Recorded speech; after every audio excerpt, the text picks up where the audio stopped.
Hey guys, welcome back to 4-Wheel Driver's Life. Today I'm going to show you my Xtrusion Overland's XO.SKELETON bed rack. I'm going to show you what it looks like first, and then I'm going to walk you through the steps of how I installed it.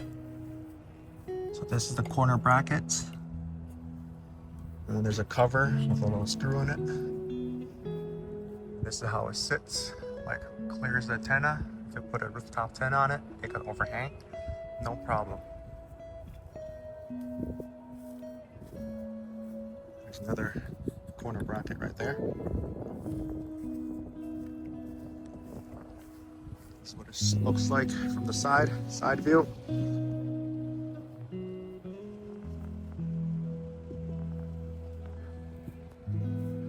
Very solid product. I left the port open here so that you can see that there's two bolts going up, one going back with the gusset on the side.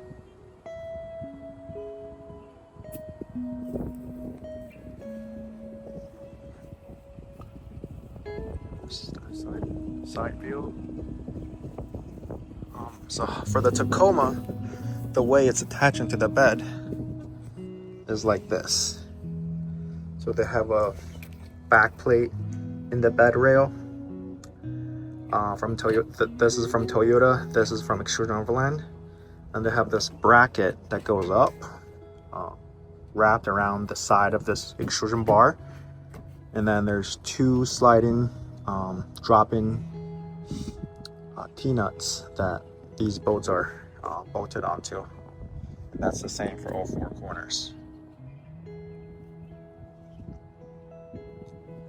Very solid product. Like, I can shake the entire truck. It's not even budging. You can see the truck is being shaken.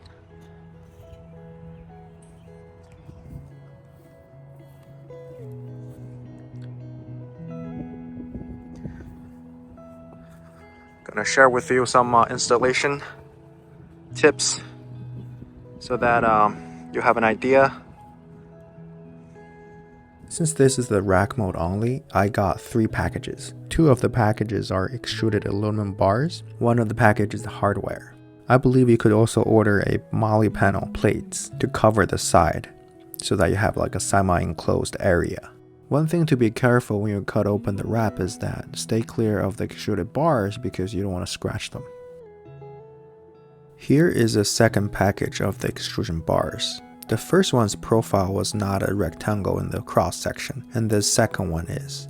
Basically, all the regular 1530 profile extrusion bars goes on bottom, and all of the specially shaped extrusion bars goes on top.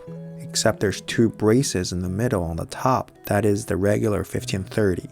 So I laid out all the extrusion aluminum bars on the floor, so I basically test fit one of the shorter bars with 2 brackets on top and bottom, just to spot check whether the parts were sent to me correctly. And they were all fitting to my Tacoma's bed in terms of the height and width. And now is the time to read the instruction manual. Overall, the instruction is pretty clear, except there is no mentioning of how to mount the entire rack to the bed rail, which varies by vehicles, of course. So the first page to the right is identifying the names for the extrusion bars so that it's easily called out for. The instruction was printed in black and white, so I didn't realize there's a difference in terms of which part it's referring to. Just in case you didn't know, the highlighted part is the light gray, which is what the name is calling for. Then it explains what kind of extrusion bars is used for what part, and then give you a part list of what's included in the pack.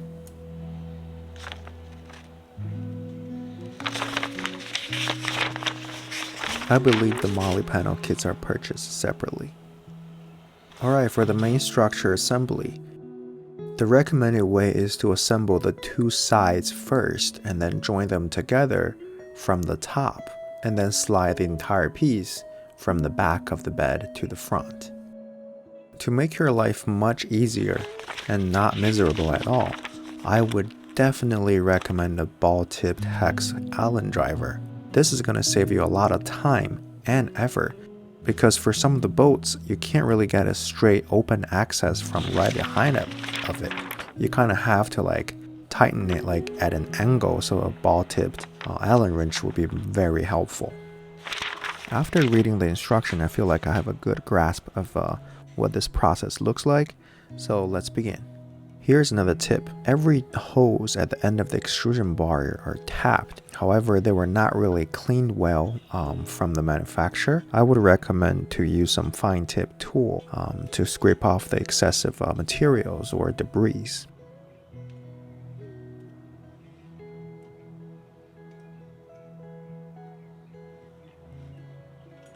And also, before you actually put the bolts through the bracket into the bar, I would recommend to thread the bolts just onto the bar without the bracket, so that you kind of pre-run the thread to clear out any leftover debris that could potentially give you a hard time when you're in the middle of assembly.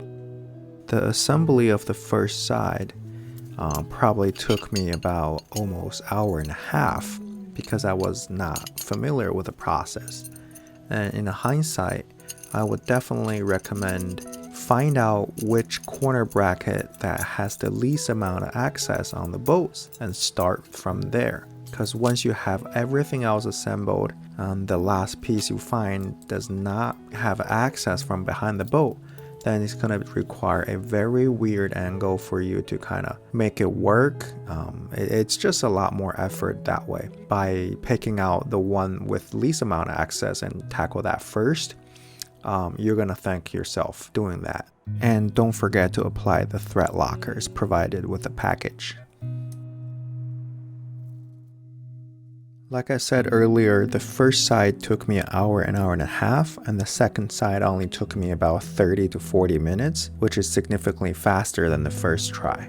After the two sides assembled, I then put the main crossbeam on the front end and the rear end of the rack together. And then there's two more regular shaped 1530 aluminum profiles serve as a crossbar in the middle.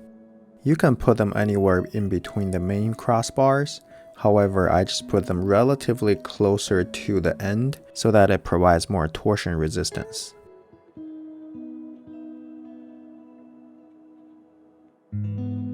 Before installing the new rack, I have to remove my current one, which is also made by Xtrusion Overland. It's the XBRS mid-height rack. I have been using this rack with my rooftop tent for a year without any problem. The only reason I'm switching is that I needed more cargo space, so naturally a taller rack would help with that. And eventually I do want to have the possibility to switch to a camper. I made sure the top of the bed rail is clean.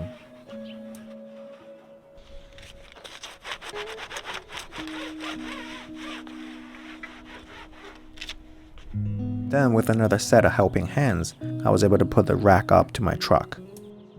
There is no weather sealing on the bottom of the rack mode, but the weather sealing does come with a topper and camper mode. The XO.SKELETON rack weighs in around 80 to 90 pounds. Two people can easily lift it. Please pay attention of this step where you attach the rack to the bed rail, because this is not included in the current instruction manual. First, you slide in the drop-in T-nuts into the bottom extrusion bar, sitting right above the bed rail. Then you slide in the back plate in the bed rail of your truck, and use the longer black bolts provided to secure the bracket into the bottom bed rail. Lastly, for the top bolts, please use the relatively shorter black bolt instead of the golden one that come with the package. The golden bolts are for the gussets at the end of each bed rail mount bars. For any of the tightening involved the drop-in T-nuts, I would strongly recommend do a second round of tightening, basically to loosen it for a quarter round after tighten and then retighten it. This will allow the T-nut to sit in properly in the channel so that it doesn't come loose in the future.